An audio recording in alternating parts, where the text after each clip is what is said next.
tour. So did you want to talk about?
Hey everyone, look who's here today. We have Serena Catania, all the way from what part of California are you in?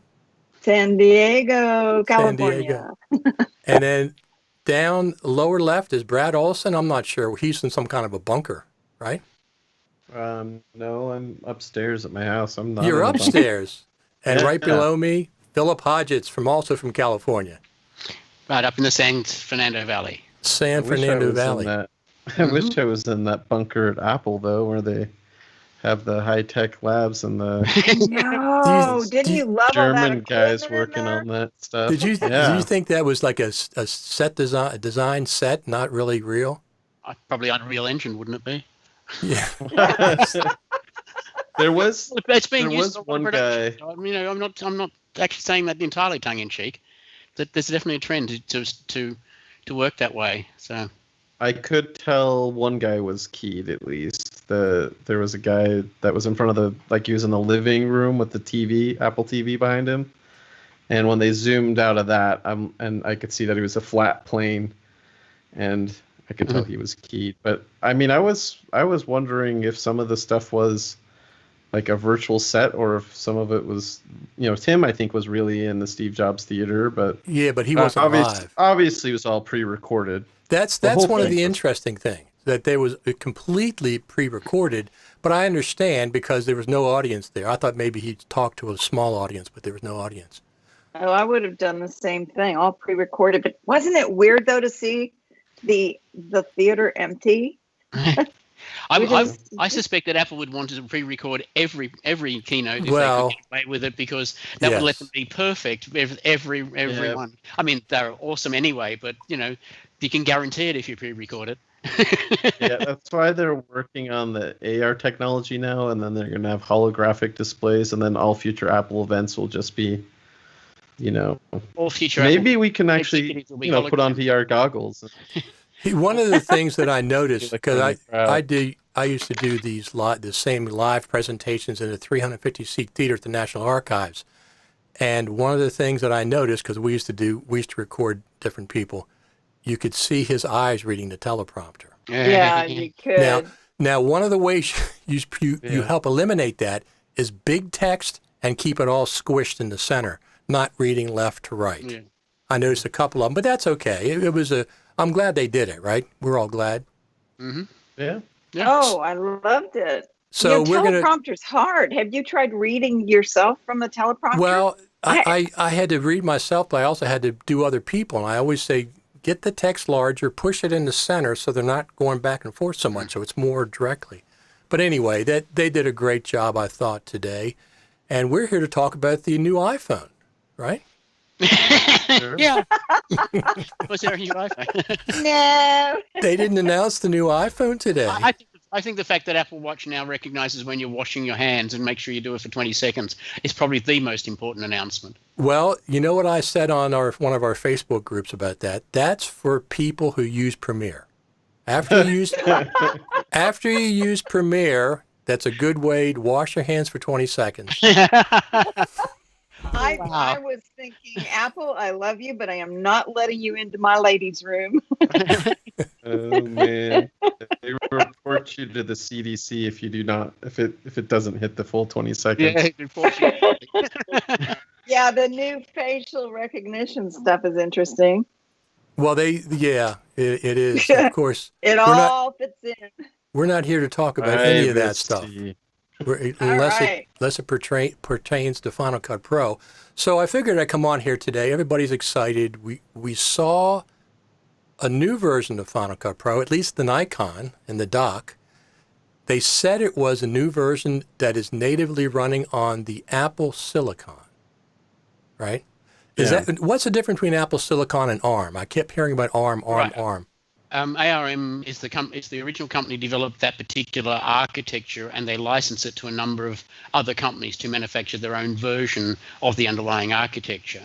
Apple have taken that license on the ARM technology, and they've added their own co-processors to that.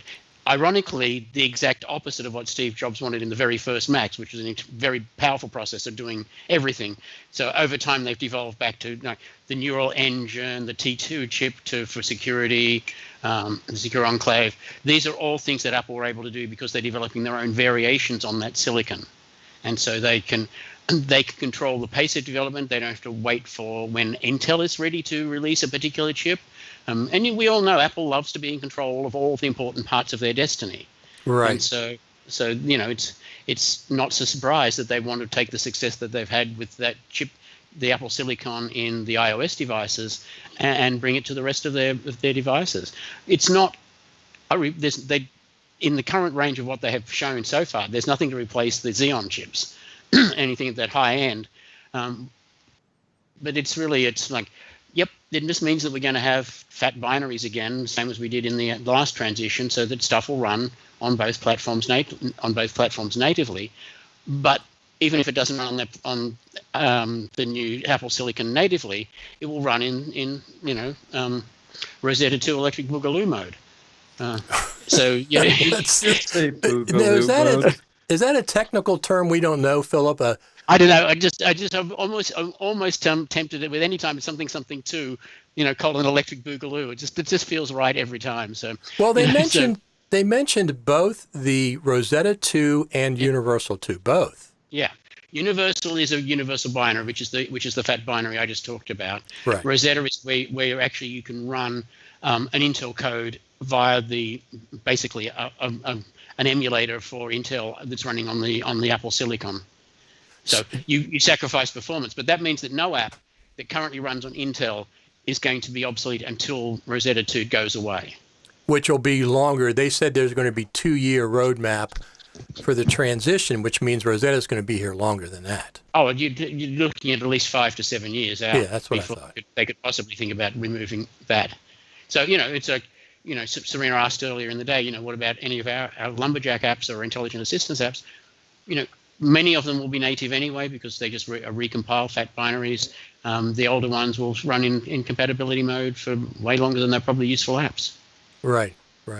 So he mentioned it's just mixed signals today a little bit as far as the hardware is concerned because okay, they're announcing Apple Silicon. That's what they're calling it, ARM processing going forward. And then Tim Cook said, "Oh, but we have brand new Intel Macs coming out, and we're really excited about it." So there's still Intel Macs coming out right now. I mean, we know that the Silicon's not going to be running the Mac Pro anytime soon. That's years away. Yeah. Yeah, I would think that's more than 2 years away. But Right. I'm not privy to what their designers are doing with their Apple Silicon. So, but yeah, they haven't shown anything that would be a replacement for a Xeon class processor in anything yet. But So what about?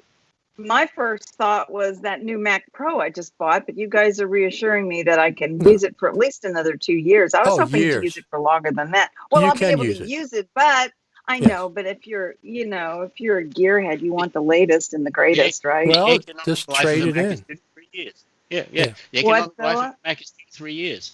Yeah. The absolute best financial decision is to trade in a Mac about 2 years. They've only lost about 30% of their value at 2 years. And you can easily move up, and if you're working with them at with video applications, you should be looking at updating about every 2 years. That's where you can get a significant boost in performance across the 3 or 4 incremental steps that have gone in between. He says working on a 4-year-old Mac. So I was going to say also, though, with the Mac Pro, everything is replaceable in it. So in theory, even if 3 years from now you're like, oh, I need to get I mean, we'll see. We'll see how they plan to upgrade those. They announced that there'll be new Intel Macs announced this year in the pipeline. Tim Cook said that. So, and Tim said he's very excited about them. Yeah. I wouldn't be too worried. And in fact, the Mac Mini, developers Mac Mini, which I assume is what they were, well, who knows what they were actually demoing off of, but they mentioned something about an A12Z chip, which... I think, let's talk about that for a second. Final Cut Pro was running on an A12Z. What is that, Philip or Brad? Either one of you guys know?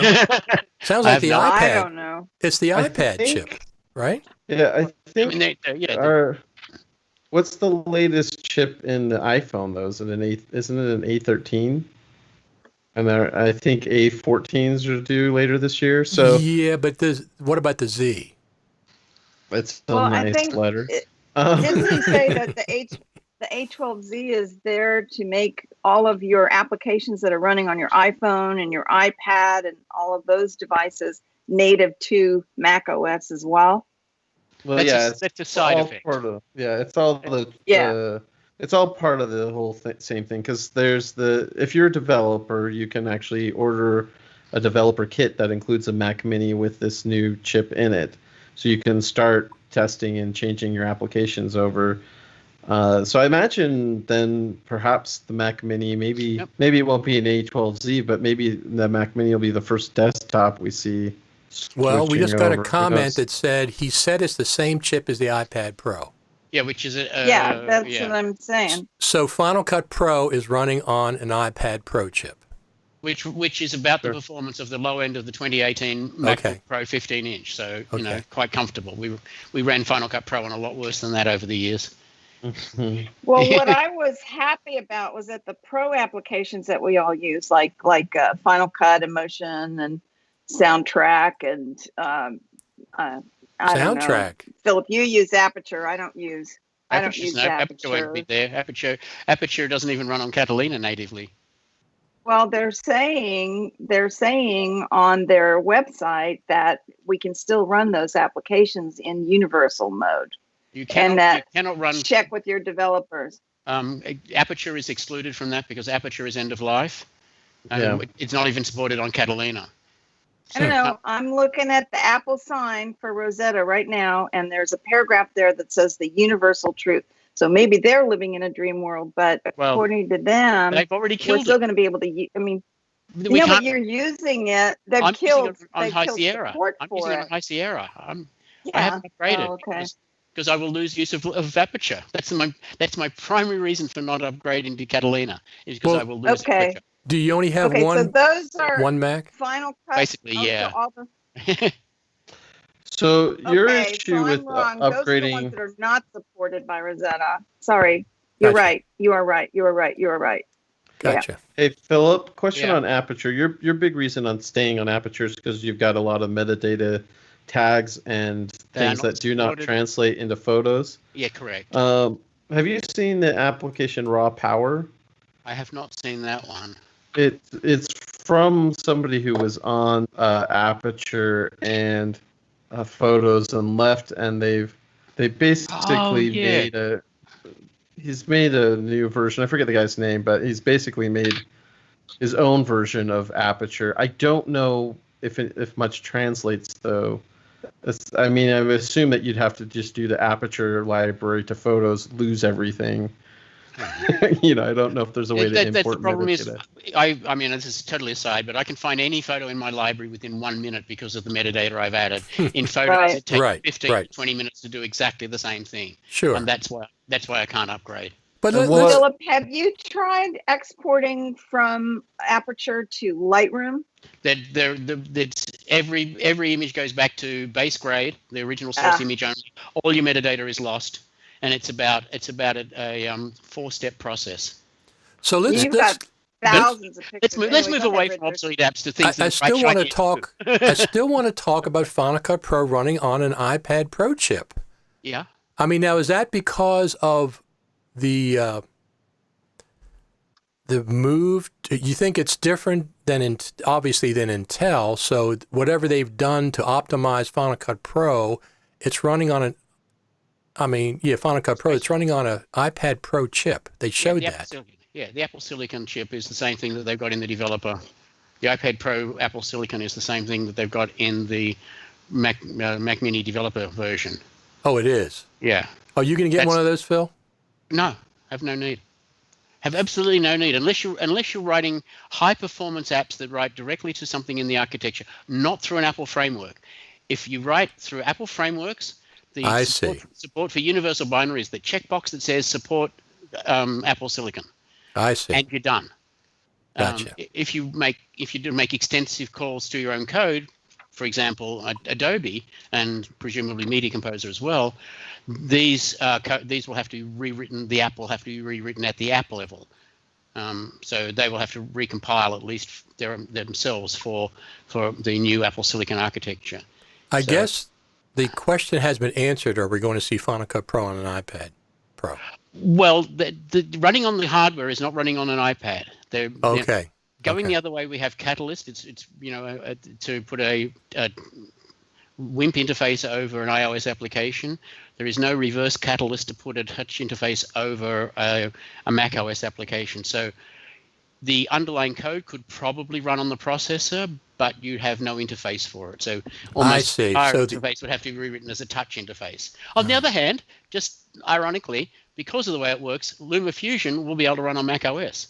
That's what I was just saying. That's what I was just going to say, LumaFusion. And Apple's been openly encouraging us to use LumaFusion when we travel for Smartphone Studio. They actually love us using LumaFusion. You would think it would be a competitor, but everything I've heard is that, no, the application's great. I just have been thinking that Apple was going to buy them. And Philip, you told me I'm crazy. But something's going on there. I can feel it. Well, I think the Final Cut Pro is coming to the iPad. Whether they think that... You don't think it's going to happen? Why? Well... Why would you prefer to work on an iPad for Final Cut Pro?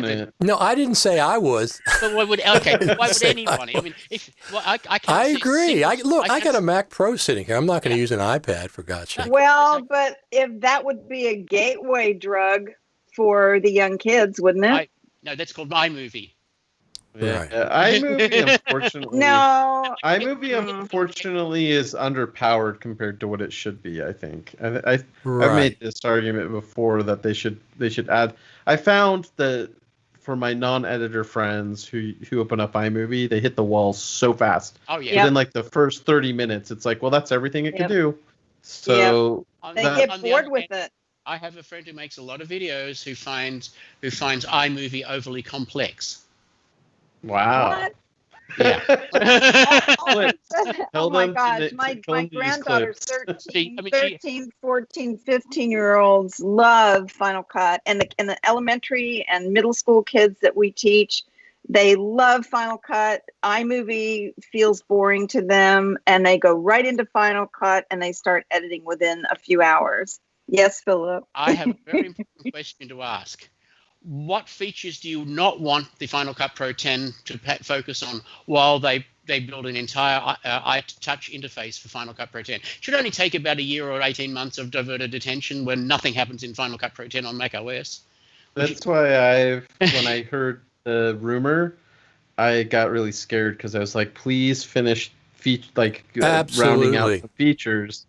And then if you want to, because I do dream, this has been my dream for 15 years of sitting down with some sort of tablet device. I'm on a couch, I'm editing, I've got a big 65-inch TV in front of me in my full screen picture, and I have no cables, and I can do this just casually, and I can take that and go anywhere and edit anywhere. I think it's a really cool idea. There's just so much infrastructure behind it that I would need the power, and like you said, the UI would have to be designed for that.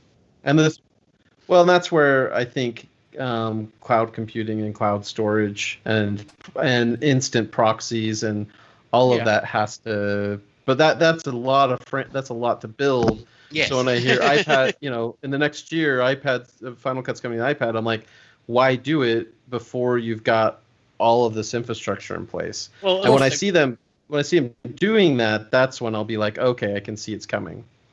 I think there's a middle section to this, and that's the MacBook Air. I think they're going to improve the MacBook Air before they start moving more things to the iPad. Well, don't you think, Philip? No, because the Apple Silicon already outperforms any processor that's in the MacBook Air. Well, they would come up with a new version of it. They could, yeah. So, you don't really want to run Final Cut on a MacBook Air. I consider an MacBook Air a little underpowered for Final Cut. Right. If you actually want to use it for editing. Well, let's check back in a year and you can tell me if I'm lying or not. But I have a feeling that if I were Apple, I would be looking at something that's interim between the iPad Pro and the big MacBooks. They're trying to make things more portable. Yeah. The MacBook Air already has more processing capability and more features than your iPad. No, so the iPad actually has more processing power than the MacBook Air. That's what I was trying to say. Really? Okay. Right now, the iPad has a lot more processing power. It has the processing power of a 2018 MacBook Pro 15-inch low-end and about 80% of the high-end performance. So it is comparable with a 2-year-old 15-inch MacBook Pro right now. Okay, so we have a couple of comments. Big Sur is Mac OS 11, not Mac OS 10.16. Well, that makes sense. That makes sense because of the complete interface redesign. That would be complicated. OS 14. 11. No, that's the it's iOS 14. Yeah. 10.13. It was 10.14. No, this is actually 11. So the question is then: is Final Cut going to jump to 11, or is that going to be 10.5? Is it going to go with the OS like that, or do you think? I doubt it. I mean, the icon didn't change significantly. Okay. Now we have a comment from Tim Mustro. With Universal Apps, there's always code just sitting there bloating your system. That's true. Okay. In the old days, there were third-party apps that would strip out the redundant code to make them lighter. But again, it's only a bit of storage there. It's not actually affecting performance. If it's not needed, it's not needed. So, a bloated app from 4 gigs to 5 or 6 gigs, because most of it won't need to be duplicated. Okay. So yeah, I mean, storage is so cheap at the moment. It's you could create something to strip out the unwanted platform, but why? Well, that's true. Now the thing about I don't know how the A12Z chip works, but the iPad Pro has limited memory. Stuff that Final Cut Pro normally has. I'm using 112. I have 112 gigabytes on my Mac Pro, and I typically go down to about 80 gigabytes when I run Final Cut and a couple of other apps and stuff. So how are they going to work with the memory? That's an iPad physical limitation of how much storage they're putting in there. I'm pretty sure it's not a limitation because it's the Apple Silicon's always been 64-bit chips, and they can access the same amount of memory as the desktop 64-bit chips can. I see. Well, you need more efficient access to external peripherals if you're going to edit on an iPad Pro. You can't the way it's built now. It has USB-C. Yeah. That's the one that has that. So if Apple unlocks that, because when I was talking to LumaFusion about why they can't access files directly on the hard drive, because it has to go through the Files app. They don't have direct. Exactly. They don't have direct Exactly. access to the files on the hard drive, even though it can see the hard drive. Right. So that's the problem. Is Apple hasn't unlocked that yet. So they can. There's no reason why they couldn't. There's one thing that was happening that I was looking at, and that's the way you manage your apps on your iPhone and your iPad and creating an easier access to them. Because part of the problem that we have when we're shooting with mobile applications, managing your media is really difficult. And I think what they're announcing with the new organization of all the apps and the photo app, I think that's going to make working with the mobile apps a lot easier. In other words, transporting your media from your iPhone or your iPad onto your MacBook or your MacBook Pro or your Mac Pro, whatever you're using. But that was a hint to me that there's something in the background that may be in development, because in order to edit on an iPad, there are so many things that you need that you don't have now. I mean, Right. you can use iMovie, and I used iMovie 4 or 5 years ago at a convention to cut videos for clients and sit on the floor of the booth and, film it, cut it, add music, add titles, ship it out. But that's pretty rudimentary editing. That's not a full-length feature or documentary or a TV show, you know? I want to connect my RAIDs to my iPad Pro. How do I do that? I have 24 terabytes of storage here. Well, this has been, as the things have evolved, that's the main difference between desktop and portable platforms, is that, desktop, we can expect to connect to lots of storage, and we have options to do that. Right. When being portable, you don't expect to connect to a lot of storage.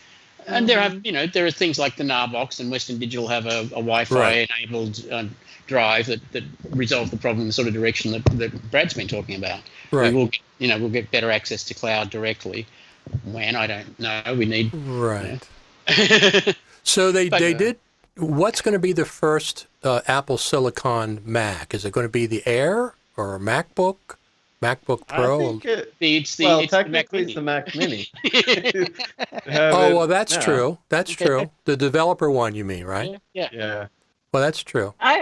I'd like to get one of those just to see how they're configured, because I think the Mac Mini is a lot more useful. You won't see I have a developer account. I may just try to get one anyway, because there are some apps that I want to develop. But I'm curious about how they're configured. Aren't you? Aren't you guys curious? Yes.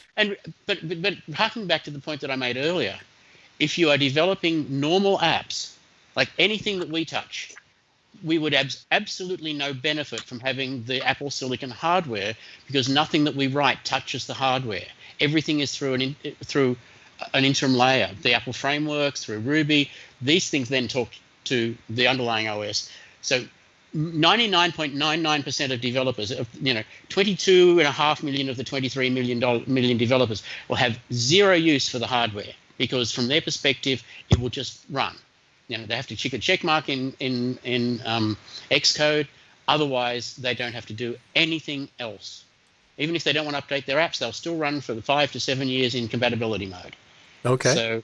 So it's only that tiny percentage of developers that really want to get the ultimate performance from the hardware and are writing their own engines, like the Mercury engine in Premiere Pro will have to be rewritten for that hardware, because they have written their own layer of code that sits within the app.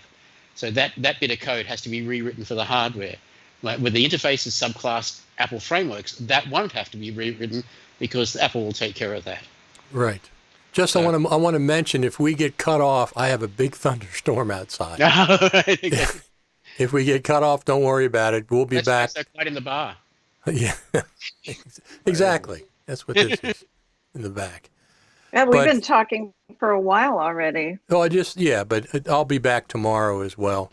Anybody can help join on. This I wanted to do a preliminary, because first off, look, just like when they mentioned Final Cut Pro and Logic at the Apple earnings call, I was shocked. They brought it out.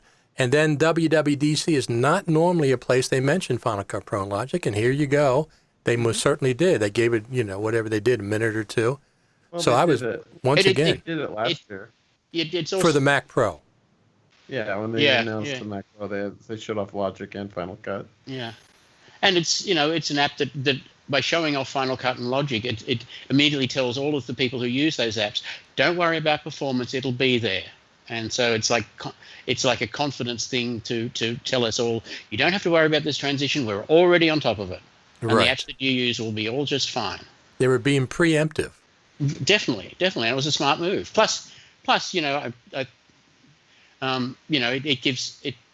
app that they go to when they want to show off the hardware. So I think it shows third parties what is capable, what their hardware is capable of. Because this is, again, WWDC it's for developers, right? So it's kind of like, look, with our own apps, we can get this. You should push your apps further as well, because the hardware can handle it. And there will be no doubt a whole bunch of sessions at WWDC that will cover, what you need to do to make your app Apple Silicon compatible, how to take advantage of the neural engine in Apple Silicon, how to, do all of those things that we can't currently do through Mac OS. So there'll be a whole bunch of new frameworks introduced for developers to add on to take advantage of these features that are in the Silicon. I'm excited. Yeah. Apple like to be in control of their destiny in every way, shape, and form, and being beholden to anybody for when they can improve performance of their hardware. Leaving that in the hands of somebody else is not something that Apple are very comfortable with. So it's not entirely a surprise. Particularly, they've had really, really good success with the Apple Silicon in the iOS devices. The Bionic chips and all of those are huge things that you don't get anywhere else. The T2 security chip, nobody else has that security. Right. Because they don't have that extra piece of silicon that's in the Apple Silicon that isn't in Intel or anyone else's silicon. And so Apple can extend the hardware in directions that they want to do for their software and devices in ways that no other developer or no other hardware manufacturer can. And you can't do that if you're dependent on Intel for their roadmap. Absolutely. Well, Intel's processors. The question I have about those is, I'm sure Apple wants to switch to their own processors also for power efficiency. Yep. It seems like the Intel ones get really hot, use a lot of power. That hasn't been as much of a priority for Intel. And like you said, I think just being in control of their own destiny. So I think it's an exciting thing from those perspectives. Having a MacBook Pro that can actually have battery life that lasts, as opposed to when I run Final Cut and I try to run the GPU on the MacBook Pro, you can forget trying to edit when I'm unplugged, because it's not going to run for very long, and it's going to get super hot. So you talk about the only feature that we saw. Oh, sorry, what were you going to say? The reframing, the auto reframing, I think, was the only feature we saw. Yeah, just the 3 they vertical mentioned videos. That it uses, just what I wanted to see. Yeah. I'm sorry, Richard. What was that? 3 vertical videos. That's just what I wanted to see. Okay. Well, they talked about cropping for a minute. I know. It was a full frame. They just did the cropping. Well, they did say it was based off of a neural engine, and we've seen Premiere get a feature like this and Resolve get a feature like this. Sure. So I'm not all that surprised that something like that's coming to Final Cut. What I'm interested in is, and now you mentioned vertical video, is how easily would it be for someone like iJustine to repurpose her videos for Instagram, and how quickly they could do that, going from here's my YouTube cut, and now I need to because that was something I think Justine showed off at the Creative Summit, was how much time she spends to reframe everything for the Square Instagram videos. And of course, we also have the vertical. I bet when we get to release that iJustine is showing off exactly how she uses Final Cut Pro next version to reframe her videos for Instagram from her YouTube cut, because she's tight with Apple at the moment with that team. Yeah. So if they look for somebody to demonstrate that feature, I mean, there would be a really nice high profile. And if you haven't thought about that, guys, you should get on it. Yeah, absolutely. Well, Richard, we talked about thinking that they were going to offer this, because Premiere Pro in that area, that was the one area Premiere Pro really had Final Cut beat. And if you were, and Philip, we go through this because I'm doing stuff for Instagram, YouTube, TV, And it's really No, a I pain. understand. You have to build masks. You have to think about cropping. And when you shoot, as a director, if you're shooting something, I don't want to put the image in the middle of the frame just because I need to reframe it for repurposing. It's just not, it's hard. It's not aesthetic. So I'm looking forward to trying this new feature. Yeah. Well, the thing about those, when they showed that cropping, they had the 3 vertical videos that were cropped, it still filled a horizontal frame. Yeah. The 3 videos. And I actually like that effect. I like that 3 vertical videos stacked horizontally.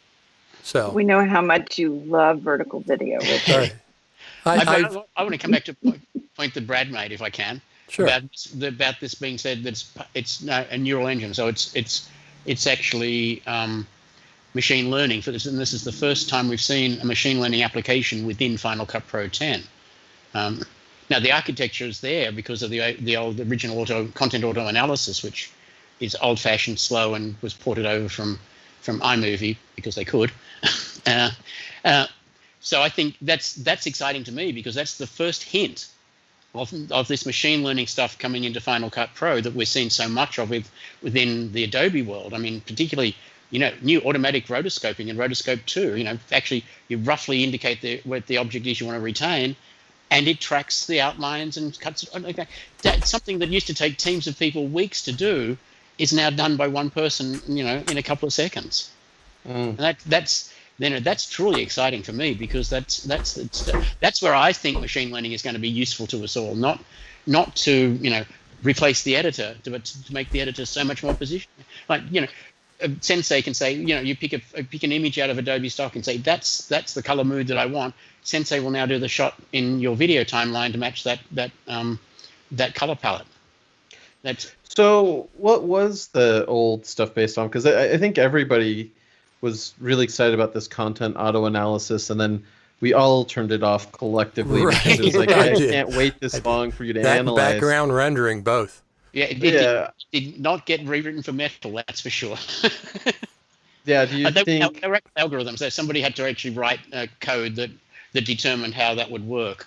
And that analysis code is quite slow compared with the way machine learning generates a model and then just matches to that model very quickly. And if we have that part of it accelerated on silicon, then this will become extremely powerful. More powerful in Final Cut Pro 10 than in other platforms, simply because you will have more dedicated power to it, unless Adobe wrote a special version of their Sensei code to run on the.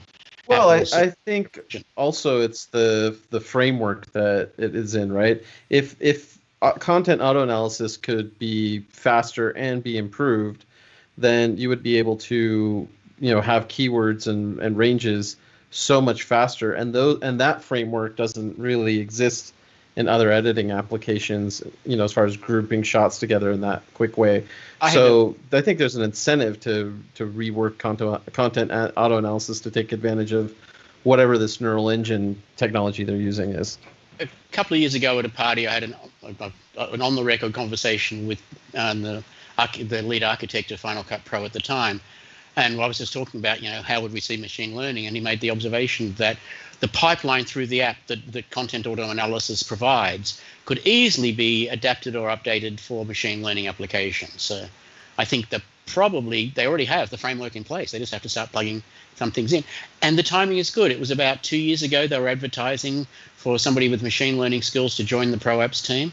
Mm-hmm. And it takes about 2 to 3 years to see somebody, get into a new team, work out what the strategy is going to be, and start to develop actual features and then get them built. And that's 2 to 3 years from the time you start work. So we're about the point where that would be paying dividends now. Yeah. So and I want more of it. Yeah, absolutely. Apple should tell be you what I would like. If I could take facial recognition, AI facial recognition, and apply it on all of my media, the stuff that I haven't logged with Lumberjack yet, and say, okay, I want every shot of Bradley Olson, and it would go in there, and even in the group shots, find Bradley Olson. I think that would be kind of cool. The technology's there. I just don't know if anybody's really using it in that sophisticated a manner yet. Any metadata that Apple get into Final Cut Pro, we get access to in any of our apps via the XML. So, the more auto analysis of people, for example, well, you don't have to. We can just fill in that field with the machine learning generated facial recognition version, and then That'd be correct awesome. it in the keyword editor. Yeah, Mhm. I don't know how complicated it would be, but obviously Photos already has this code in it. So I don't know what you'd have to do to bring it over, but that's what they all kind of want. At the moment, auto analysis identifies how many people are in a shot, but I don't think it can identify individuals or if you group look, individual if you people. look at when content auto analysis came to iMovie, it was concurrent with the release of trailers. Mm-hmm. And the things that content auto analysis gives you is the number of people, the number of, and those things, the wide shot, the close shot. These are exactly the metadata that the trailers need. Coincidence? I don't think so. And go ahead. I was just going to say, and I think they made it to Final Cut Pro 10 because that code just needed to be rewritten for a more modern app out of the old app framework that was iMovie at the day.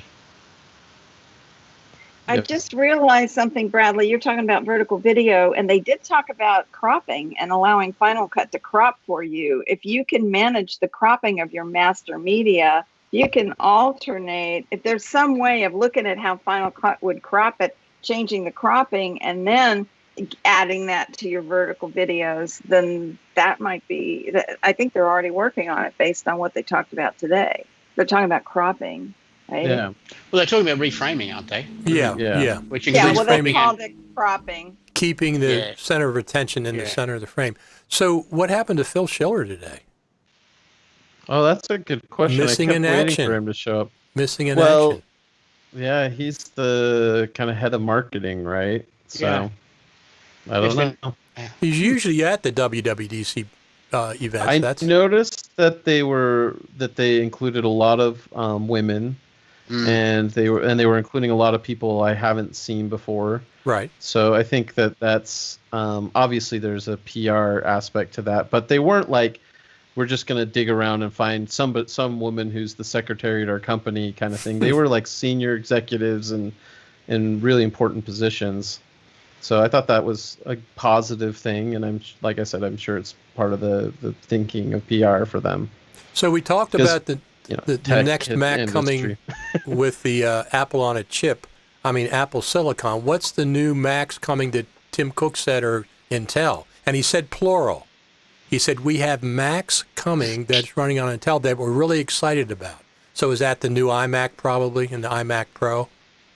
Well, the iMac with the 30-inch monitor. Yeah, the thinner bezel and stuff. You know, it's a little bit old, the iMac design. It's pretty old, so. Might be time for me to upgrade. Yeah, Philip, I think they've been talking about, there have been rumors about a new iMac with a 30-inch screen at least. Right.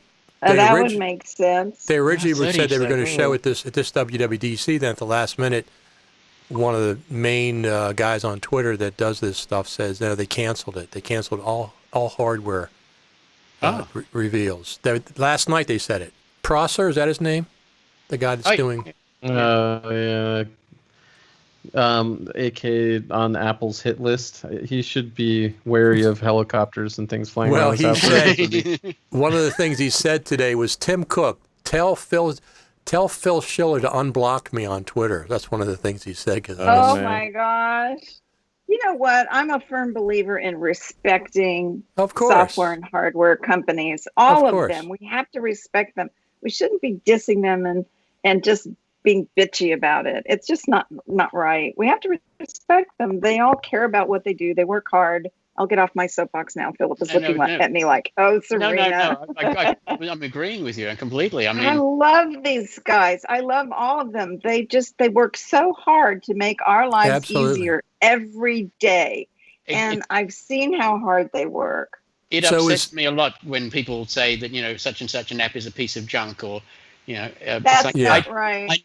I know a lot of developers from Apple's Boris, you know, small companies like us, a lot of people, and not a single person that I know every single person I know wants to deliver the best experience, the best features. Absolutely. They care about the app, they care about their users.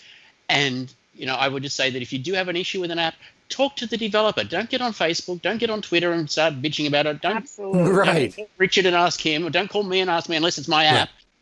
Right, exactly. Sorry, Philip. I missed your rant. I was just unsubscribing to Adobe Creative Cloud. What were you saying?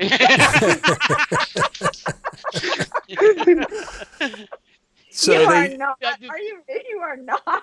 Actually, it is on my to-do list because I just finished a job in Premiere Pro, so I actually do need to unsubscribe before they charge me in a couple days. But so they did promote Adobe several times today at WWDC. Yeah, and Microsoft too. Yeah. Is Microsoft still around? Adobe. No, they were talking about the compatibility with iWorks, Word, Excel, PowerPoint. Right, it's important. I think that's kind of cool. Yeah, it's an important kind of cool aspect. Yeah. So exciting times coming forth with Apple and Final Cut Pro, whatever that version is. I mean, I saw some people said that the next version of Final Cut, whatever the heck it is, 10.5, is not going to come out until the transition happens. I said, no, it's going to be universal. They said that Universal is going to be Universal 2, Apple to run on both.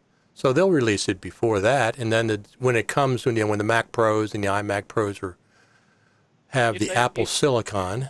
If they've shown it in public, I'd say it's not that far away from release. Right, and then Logic had final FCPX XML 1.9 a month ago, and we haven't seen that yet. I wonder where that would come from. Exactly. Well, Philip, tell me, speaking of that, so Final Cut Pro exports right now, both version 7 and version 1.7, 1.8 FCP XML. But Logic only exports FCP XML 1.5 because it doesn't need the video information. It only needs the audio. But doesn't that strip the metadata out that if you want to go back and forth, you really can't? You can only kind of go one way? You would lose. Yeah, definitely, it would be a lossy round trip. The metadata, the video metadata, would be completely lost. And I don't know how much they preserve in the other metadata. Well, 1.5 is pretty old. Yeah. Because but a lot of the interim, the stuff in the XML since then has been like for 3D, for VR, sorry. Okay. And things like that. So. Yeah, and sending back 1.5 means that they're compatible with 1.5, 1.6, 1.7, 1.8, and presumably something that might take 1.9. Right. Something.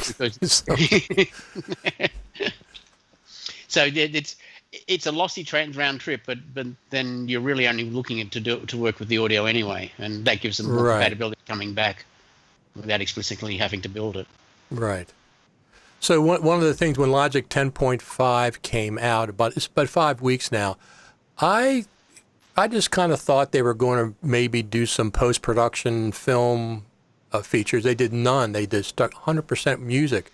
So now I've reset my expectations of what Logic is going to be. Because I figured if they were going to do it, they would do it, when 10.5 came out. But they did none. Zero. So it's not a surprise because they've always been a music app. And they just basically said, we're not going to do post-production like Pro Tools. And even Digital Performer has a lot of post-production audio tools that you need. Their customers are primarily musicians, and so they just don't see why they need to fill that little niche. And I hope that it's just an opportunity for Final Cut to just build out its audio tools further. That's what I was going to say. Is I think they're going to spend some time working on the audio part. Oh, I'm sure. Cut. Yeah, it's already gotten better over the last couple of years. Much better. Yeah, it has. It has. I still use Logic myself. I just like it better. I'm definitely of the school that says a specialist tool for a specialist job. Right. Final Cut Pro can be the hub, but if you really need to focus on audio, go to Logic. If you need to focus on motion graphics, go to Motion. You don't try and make the NLE everything like other companies have tried to do. What about coloring, Phil? Do you go to Resolve or do you stay in Final Cut? I stay in Final Cut because my demands are not that high. Same with me. Same with me. I hire a colorist. Sure. Hiring a colorist, usually they'd use Resolve, and also sending your final mix to Pro Tools is very, very common. Yeah. Hiring a colorist is one of those jobs that I think the Sensei type color matching could threaten, or at least reduce the opportunities for employment in that sphere, that I would not be heading into a career in color grading at this point. No, that does, yeah. You know what? Well, I still believe we can automate as much as we want, but there's nothing like a guy with a really good eye, a woman or a man with a really good eye, painting your video, literally painting your video. Serena, I'm going to put a hypothetical. Spoken like a director.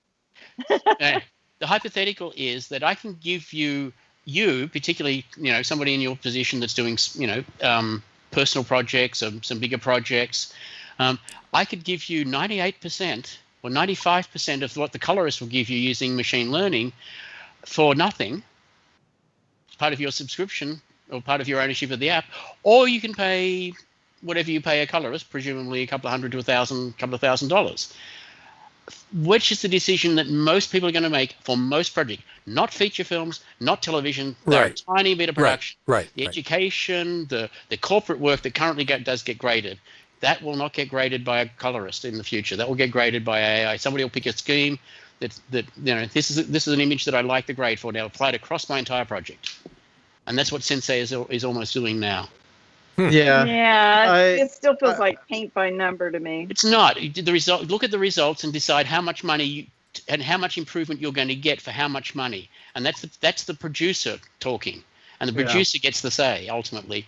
Whether that 5% extra. I'm not talking feature films. I'm talking about simple low-end documentaries. I'm talking about educational content. I've got corporate content, news content, all of that that at best only gets that some of the corporate does go to color grading at the moment. Well, if you can do 90% or 95% as good with no human involved, apart from choosing the color scheme you want to apply, what is the producer going to decide? Yeah, I think there's a couple things. Would you have used it on your movie, Brad? No, but I can do a lot of this stuff myself. Well, okay, I want to actually break this down though. I think there's two parts of color. One is color correction, which includes fixing your exposure, white balance, and matching shots. And then the other is a creative look. And what happens today is a lot of kids think that it's just the latter part. And so, in fact, actually, you should say it's been happening since Red Giant packaged their look plugins or whatever with the DVX 100 back in like 2003, and those are different things. And you have to get the first part right before you can do the second part. I think machine learning will be especially useful for the first part, getting exposure, white balance. It kind of sucks in Premiere. Check out Sensei. I have, and to my eye, it does not match as well as it should. Well, automatic in Final Cut is distinctly blue. Yeah, Final Cuts is not. Sensei is a step up from Final Cuts. Yeah. Sensei is a step up. Oh, go ahead. What are you saying, Serena? No, I was going to say, I was telling Philip, I will take a look at Sensei, but my experience with color grading has been on feature films and television. Yeah. And I hate to go backwards. That's why I can repeatedly say this does not apply to these tiny little markets that, 400 feature films out of studios a year and about 2,000 TV shows with multiple episodes compared with and that's if that's 50,000 people working, well, that's 150,000 people working with Media Composer. It doesn't account for the 3 million people that are working with Final Cut Pro 10, the 1.5 to 2 million are working with Premiere Pro, the 500,000 that are working with Resolve. The markets that are not feature film and television are way, way, way, way bigger than the markets that are feature film and television, and So I was getting back to the whole, because Resolve and Final Cut, especially Resolve, have some decent auto balance cut tools. Sensei is a step up. It's not as good as I want it to be from the test I've seen. But I think that we'll move forward into that. And then I see more opportunities. That's why companies like Motion VFX or Color Grading Central have given us so many different look packs and things like that. And I do see that becoming more of a thing. And once you have the color base grade and shot matching, applying a look across something is a lot simpler. But the question is too, is the feature film market going to shrink or is it going to grow as people want more. Well, the high end, but what about streaming? What about Netflix? What about all these new platforms? Is that going to grow? I don't think it's shrinking at all. I don't think it's shrinking at all. I think traditional studio-based production has dropped to 2/3 what it used to be. It used to be 600 yeah, but that's features a year. Distribution. That's distribution. That's not production. Production's not changing. We're still making a lot of movies. Thousands and thousands of movies are being made every year. And a lot more crap television too. Look at, I don't know if you've ever seen Project Runway, and then at Amazon Prime's Making the Cut. Has anyone seen both those programs? Project Runway is probably $200,000 to $300,000 an episode. Making the Cut was probably $2 to $3 million an episode. Rooftops with sets built and lasers in the air and flying cranes and everything ultra high budget, ultra high spec. Like traveled New York, Paris, Tokyo, New York to shoot it. It's like, this was a nice show. This is basically a little market show with 10 times the budget. And I don't think it makes necessarily more interesting television because it's the story and the characters, but it is interesting to see what you do with a huge budget. Sure. Yeah, I think you're absolutely right. But Bradley, have you seen, well, I don't normally watch this kind of show, but we're at home. So to take a break at night, I'm watching Netflix. I'm watching Outlander. Can you imagine just throwing a LUT on something like that? It wouldn't work. I don't care what kind nobody's imagining that. Nobody's imagining that. Yeah, I'm talking about saying the same thing. That's where you want the same artist. thing. I'm agreeing with you. I guess I would compare it to, like, and maybe this will throw it back in Richard's camp. When you're in Logic, when do you use the drummer, in Logic versus you want to record an actual drummer, and what's the difference in your opinion? Like, well, there's no comparison. I mean, really, the drummer in Logic is really, really great, but there's no comparison between that and using a real drummer. Yeah, and I think that's where the line will be for certain jobs. You might use in fact, actually what they do, I think, with drummers, I would imagine what you would do with the drummer built into Logic is just use that to kind of lay down something temp, and then at some point you want to bring in the real drummer to lay down something real. You actually, the drummer, because I have the drummer in Logic, and I have a couple of other drum programs to actually sample real drums. They're not, artificial. And you absolutely can use those. You absolutely can use those. And they're the way they do them nowadays, you can make them sound fantastic, but you're still missing something, the human feel and stuff. And one of the things is Ben Bowser says, who can afford a real drummer in their home studio? That's absolutely true. No, that's true. I mean, but the thing is, I would, as a songwriter, I will start with drummer or one of my other Drummer Superior 3. Fantastic stuff. They're played by real humans and stuff. But if I'm going to release it, I'm probably going to bring a drummer in to take care of the... Does that save you time? I mean, that'd be my question. It's double work. No, it doesn't save me time, but I can see the drummer is absolutely fantastic. It really is. I don't want to say it's not. What about if you were a 15-year-old doing your first single in your bedroom? You're not going to go out and hire a drummer because you don't have any money. No, but it's real drums nowadays. They used to use MIDI drums and stuff triggered. Yeah. Now they're triggering real sampled sounds that are done in expensive studios with 20 microphones. I mean, there are microphones in the ceiling, microphones at the front, microphones to the side, direct microphones, sounds you could not get with the normal budget. But no, it's fantastic. They're really fantastic. You can really hear the difference between MIDI and real. There's just no comparison. What? Phil? This is MIDI and real, and the drummer in MIDI are like so far apart. But anyway, that just threw me out. I've always been about the bang for buck, and this is what I'm talking about with these sensei powered things. Human will always be better. Human colorist, human drummer, always will give you a better result if they're good. and I bet drummer in Logic is better than 45% of real live drummers. Oh yeah, they're really good. Yeah, the drummers, because they use real drummers. Yeah. It isn't like they're just taking MIDI notes and putting it on the track. They're using real drummers, real riffs that they do, real drums sampled. So they're fantastic. All these drum programs are. And for a lot of applications, that's good enough. For a lot of applications, a Sensei color grade, color match, and then color grade is good enough. For a whole lot of functions, these automated features will be good enough. And when they're good enough, that's when we start to get a transition where, yes, there's still a niche for those people that are going to do it, and hopefully there'll be a premium that we can derive for real human manufactured. But otherwise, I see a lot of things going to these machine learning apps that will allow individuals producing to be a lot more powerful than they could be without these digital assistants.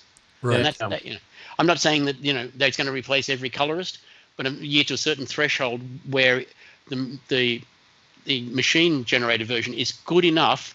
It could be more perfect if we had another 5K, but we don't. Right. Right. No, it's true. What if the second the extend goal to do color grading in the Kickstarter hadn't worked? What would you have done if you didn't have the budget to do color grading? This is a theoretical question. It's a hypothetical question. It's like, you don't always have the budget, but you want to get the result. And if I can get to 90 or 95% of the result that the budget would have given me without spending money, I think a lot of people are going to do that. Me included. Yeah. Philip, you're in the market for a new Mac at some point, because yours is going to fall apart. Yeah. It's going to disintegrate. 4 years old, and I've not even threatened by it. Are you going ship to the first ARM processor, Apple Silicon Mac, and then that day, Philip will try to turn on his computer and the logic board will fry. Exactly. Are you going to wait for an ARM-based Mac, or would you consider buying an Intel-based, one of the new ones, whatever they come out with? I would probably wait for the next release of the iMac before I made that decision, because I'm not pressured at the moment, but for performance, this iMac is still doing everything I want it to do. So sure. My demands are not your demands, for example. So I don't need 6 streams of 4K. Right. No, Yeah. Yeah. So I think at this point I would definitely wait and see where it's going to shake out, and what is available when I feel the need to buy. Yeah, it sounds like what Tim said. We have good iMacs. Not iMacs. We have Intel Macs coming out that we're really excited about. So that's probably going to be the iMac, I presume. iMac or iMac Pro? iMac Pro, right? Yeah, I mean the iMac Pro is 3-4 years now. Yeah. It's probably due for a refresh. Yes. I still love mine. I do too. I like love mine. And I'm using a 4-year-old iMac, and I'm not feeling I haven't felt that I'm lacking in performance. Is that Thunderbolt 2, the 4-year-old one? Yeah, I think it is. Yeah. No, it's Thunderbolt 3, because I wanted to connect to something, and I had my FireWire adapter, and it was like, well, I had to go Thunderbolt 3 to Thunderbolt 2, then Thunderbolt 2 to Thunderbolt 1 to the FireWire adapter, and then I remembered that my friend had still had a working Final Cut Pro 7 system, and I gave up. Yeah. I need to capture something off a DV tape, but we'll do that after this situation is, and we can go visiting people again. Yeah, I still have an old MacBook Pro with Final Cut 7. For the OWCD or the OWC docks come in really handy. I think I've got one of the Thunderbolt 2 ones, but I've got a Thunderbolt 3 to Thunderbolt 2 adapter, and then the dock has FireWire on it, so then I could go straight to the camcorder from there. I've got 2 of them in this room, one for my laptop and one for the Mac Pro, the docks. And I've got a Thunderbolt 3 dock, but that one does not have FireWire. Shockingly. Right. I have the same. I have a couple of OWC, one OWC dock, and I have FireWire 800 on it.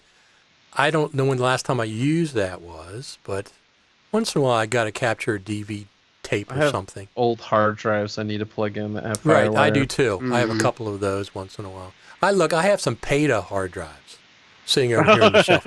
So I keep a FireWire enclosure that I put that in it. But I mean, I really don't know what's on there anymore. Even though they're cataloged, I haven't turned them on in so many years and stuff. As a matter of fact, I'm transitioning all my older hard drives, my spinning drives. I have a whole shelf over here. 1 terabyte, 2 terabytes, 3 terabytes. I'm transitioning them all to 8 terabytes and just going to probably end up getting rid of them. Because I like to lose more data at once. Yeah, exactly. Yeah. I want to get rid of all the drives. I like transitioning, but then I'm afraid to throw the old drives away. Yeah, well, you're probably right. I'll probably keep them. I'm just like growing like kudzu. Just put them behind that. Put that behind the bar there. Yeah, back over this side. Yeah, back over here. You know what would be fun, Richard, to do a Zoom call where everybody brings their old stuff and talks about, like, what's the oldest thing that you have that still works? Because I hate throwing stuff away, although when I move, things get stolen. But I remember when 256 megabyte memory was huge on my computer. I have a G3, a base G3, not even a tower. It was one of the horizontal ones, whatever they call those, a desktop. Oh, yeah. Before the iMac and stuff. That was my very first one. What was that company? What's that company in California that does everything pre-installed? They're still around. It's a big company. Yeah, ProMax, yeah. So I didn't know anything about computers in those days. Look, I'm running a reel-to-reel DeX, and that's all analog. Everything's analog, the mixing board. And I got that ProMax. They put together that G3 for me with Premiere, because Final Cut wasn't out then, Premiere for the Mac. They sent it here, and it's plug and everything works. Fantastic. Mm-hmm. But I think it was a 512 megabyte hard drive. Yeah. Yeah. Well, I got to jump out. This has been fun, but absolutely. Yeah, oh my gosh, it's 10 okay. Woo, got to get to work. Yeah. All right. Nice to talk to you all. Thanks. Absolutely, Philip. Thank you very much. You going too, Serena? I got to get going. I got to solve this audio. Just wait for the new version of Final Cut to come out, and it'll be solved. Yeah, I need to deliver this thing. Oh, okay. All right. Anyway, thanks a lot for stopping by. To you. Absolutely. Yeah, great to see you. Brad, nice to talk to you. Stay care. Safe. Bye bye. You too. Bye. Waiting for her to go. Goodbye. Bye. There we go. So right. So Brad, it's just you and I right now. So I'm gonna hop back on here again tomorrow once we do some more reading and stuff tomorrow morning. In case you wanted to stop back. I shall see. I don't know. I don't know what else there is to talk about until they actually drop a new app. And no one has given me any. I haven't seen any little secret messages or indications that it'll drop soon. I mean, last year we got a preview of a couple new things in Final Cut at WWDC. Mostly it was the metal rewrite, and then they released that version at the end of the year during the Creative Summit with very little. There wasn't any new features. So it'd be interesting to see this year. Are they gonna wait till some sort of Final Cut specific event in the fall, or new hardware like in September? Or do you think that in the next few days we'll see this drop? I think we could see it this week, whatever version it is, because once again, they don't have to wait for the new hardware. It's a Universal 2 app. I'm still a little confused between Universal 2 and Rosetta 2. I'm not exactly that clear, but they said it was a Universal 2, app, so it'll run on both Intel and then the new version. But there's not going to be pro hardware out with the Apple Silicon for up to 2 years, they said. So, I mean, when they say 2 years, I'm sure they're talking with the Mac Pro. Yeah, maybe even the iMac Pro.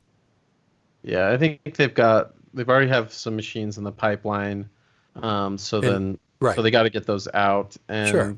Hopefully though in the fall we see some exciting new hardware announcements. Well, typically, of course, the iPhone event is September, but who knows this year? And then sometimes in October they'll introduce, new Macs like they did the 2016 MacBook Pro and stuff. we'll have to see how that works out. But since Tim reiterated about he is excited about 2 new Intel Macs coming out, or not 2, he said Macs plural. Yeah. So I'm going to presume that's maybe a MacBook Pro, maybe an iMac Pro, one of those 2. Obviously, it's not going to be the Mac Pro. The Mac Pro is not even a year old yet. It's only 6 months, 7 months old. So. Well, Adobe keeps making me enter my password. I really do need to remember to unsubscribe to Premiere because Absolutely. I finished these jobs last week and I don't want to pay for another month. Absolutely. It's giving me issues, so maybe I'll. All right. Well, when I get offline, I'll. Yeah. I'm going to get off here myself, and Final Cut Pro Radio TV Live will be back tomorrow, and we'll be talking some more and see any other details that we have going forward. It was just exciting that they they talked about Final Cut Pro at the WWDC, at the keynote. Yeah. So that's, I really like that they did. People were saying, oh, that's not the, Pro Apps place. We know that. But they brought it in. That's fantastic. I think it's when they need to show off the power of the Mac, then they need an application that can really show it off in a way that people understand. Alex brought that up when we were on last week, that, showing some of these scientific data apps is not very comprehensible for the general public. Right, so not for me. You can show some video editing tools that are, doing 4K, 8K, whatever, and people are like, oh, I got it. That sounds really big. That looks like it's really powerful. And I think that's the motivation. And I think it's a good place for Final Cut because obviously, if it was, Apple can test things in Final Cut internally without giving away secrets before they're ready to some of their third-party partners, and they can really get that up to speed and really push their hardware internally. And then when they're ready, they obviously go to Adobe and Blackmagic and other people to get their hands on it as well. They want the third parties to take advantage of it, but I think they can really do some cool things on the hardware side that only Final Cut makes possible. So your Randy Ubelos T-shirt. Why don't you tell everybody what that is? Because was that available publicly, or did you get it specially made up? So I have it on the Off the Tracks Teespring site. Okay. So you can actually order it. It's blue shark. If you watch the full documentary, or I put out a video like a month ago talking about the unique features of Final Cut Pro, and it's alluding to a story Randy told about him coming back from a vacation scuba diving and looking through all his underwater footage and trying to find sharks, and finding that iMovie and Final Cut at the time, this was like 2006 or 7, wasn't up to the task. So that's when he thought up skimming and film strip view.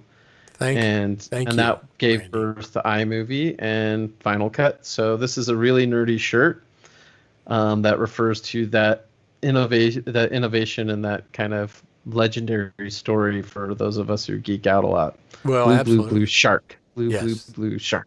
And that live skimmer is one of the best innovations of any NLE's had in years. Yeah. Absolutely.